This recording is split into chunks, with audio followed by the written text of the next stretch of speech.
बिस्मिल्लाहिर्रहमानिर्रहीम। अस्सलाम वालेकुम व्यूअर्स, मैं हूं मोहम्मद ज़ीशान और आप देख रहे हैं ZG अपडेट्स। व्यूअर्स, आपको बताते चलें कि बेनज़ीर इनकम सपोर्ट प्रोग्राम की तरफ से एक नई जो किस्त आपकी अक्टूबर में आने वाली थी उसका आज गवर्नमेंट ऑफ पाकिस्तान ने इजरा कर दिया है।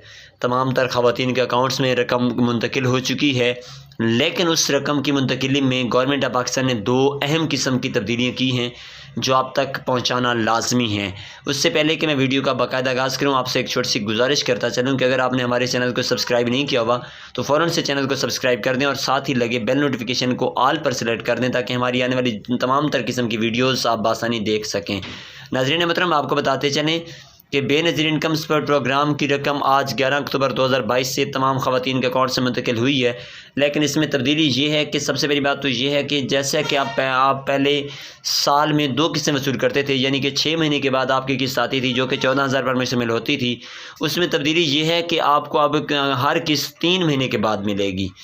3 महीने के बाद आपकी किस्त जारी होगी, लेकिन उसमें इसके साथ साथ ये भी तब्दीली होगी कि अब आपको 14,000 की बजाय 7,000 रुपये की पेमेंट की जाएगी, जो कि तो नाज़रीन मोहतरम, अपनी 7,000 रुपये की पेमेंट हासिल करने के लिए आपने अपने करीबी ATM मशीन जो कि HBL बैंक की हो, HBL बैंक की ATM मशीन से आप पैसे ये वसूल कर सकते हैं।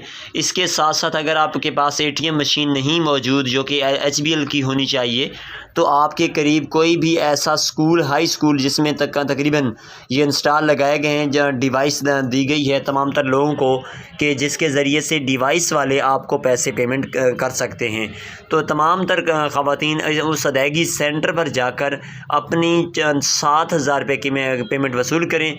लेकिन उस 7,000 की पेमेंट के साथ साथ आपने ये बात लाजमी याद रखनी है कि आपके अकाउंट्स में इस 7,000 के अलावा आपके बच्चों के तालीमी वज़ाइफ भी शामिल किए जा रहे हैं। तो ये तालीमी वज़ाइफ भी आप किस तरीके से हासिल कर सकते हैं, इसका तरीक़ाकार बिल्कुल आसान है कि इसी आपके अकाउंट में ही ये वजीफ़े मुंतकिल होंगे। लेकिन उसमें ये आपने ये ख्याल रखना है कि जैसे ही आपने अपनी किस्त वसूल करनी है तो रसीद लाजमी वसूल करनी है। चाहे आप ATM से पैसे लेते हैं, ATM से पैसे लेंगे तो उसमें तो आपके पैसे इकट्ठे ही आएंगे, उसमें कोई टेंशन वाली बात नहीं होती। लेकिन अब जब आप किसी नुमाइंदे से डिवाइस के ज़रिए से पैसे वसूल कर रहे हों तो लाजमी अपनी रसीद वसूल किया करें, और रसीद पर लिखे हुए पैसे ही वसूल करने होते हैं। अगर रसीद के ऊपर जो पैसे लिखे हैं वो आपको पूरे नहीं मिलते तो आप उनसे इसरार करके ज़िद करके वो पैसे पूरे कर सकते हैं, क्योंकि वो आपका हक़ होता है। इसी के साथ उम्मीद करते हैं कि आपको वीडियो पसंद आई होगी। वीडियो पसंद आई तो वीडियो को लाजमी लाइक कर दें, चैनल को सब्सक्राइब कर दें। नेक्स्ट वीडियो में मुलाकात होगी। अल्लाह हाफ़िज़।